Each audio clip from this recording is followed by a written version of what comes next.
दोस्तों, negative thoughts हमारे दिमाग पर बहुत बुरा असर डालते हैं और इनका प्रभाव हमारे दिमाग पर बहुत लंबे समय तक रहता है।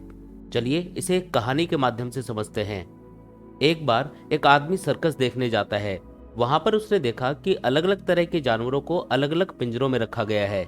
जब वो हाथियों के बाड़े के पास से गुजरा तो उसने एक ऐसा दृश्य देखा जिसको देखकर वो हैरान रह गया। उसने देखा कि कुछ बड़े बड़े हाथियों को उनके पैर में केवल एक पतली रस्सी बांधकर रखा गया है। उसने तो ये सोच रखा था कि इतने बड़े हाथियों को बड़े बड़े पिंजरों में या फिर मोटी जंजीर से बांधकर रखा जाता होगा, लेकिन यहाँ तो दृश्य बिल्कुल उल्टा था। उससे रहा नहीं गया और उसने महावत से पूछा, भाई आप लोगों ने इन इतने बड़े बड़े हाथियों को बस एक पतली सी रस्सी के सहारे बांध रखा है, ये तो इसे बड़े ही आराम से तोड़ सकते हैं। मैं ये देखकर काफी हैरान हूँ कि आखिर ये इसे तोड़ क्यों नहीं रहे हैं। ये सुनकर महावत बोला, जब ये हाथी छोटे थे तब से ही हम इनको इतनी ही मोटी रस्सी से बांधते आ रहे हैं।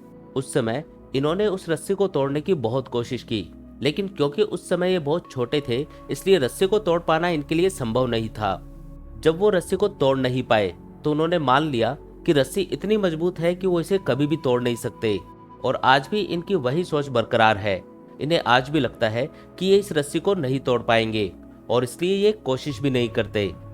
दोस्तों, कई बार उन हाथियों की तरह हम भी अपने जीवन में किसी काम में मिली असफलता को अपने दिमाग में बिठा लेते हैं और नकारात्मक सोच रूपी रस्सी से बन जाते हैं और यकीन करने लगते हैं कि उस काम में हमें कभी भी सफलता नहीं मिल सकती, और इस नेगेटिव थिंकिंग के कारण हम कोशिश भी नहीं करते। ये नेगेटिव थिंकिंग ही हमारी सफलता में सबसे बड़ी रुकावट है। लेकिन दोस्तों, जरूरत है इस नेगेटिव थिंकिंग से बाहर निकलने की और उन कमियों को दूर करने की जो हमारी असफलता का कारण बनी।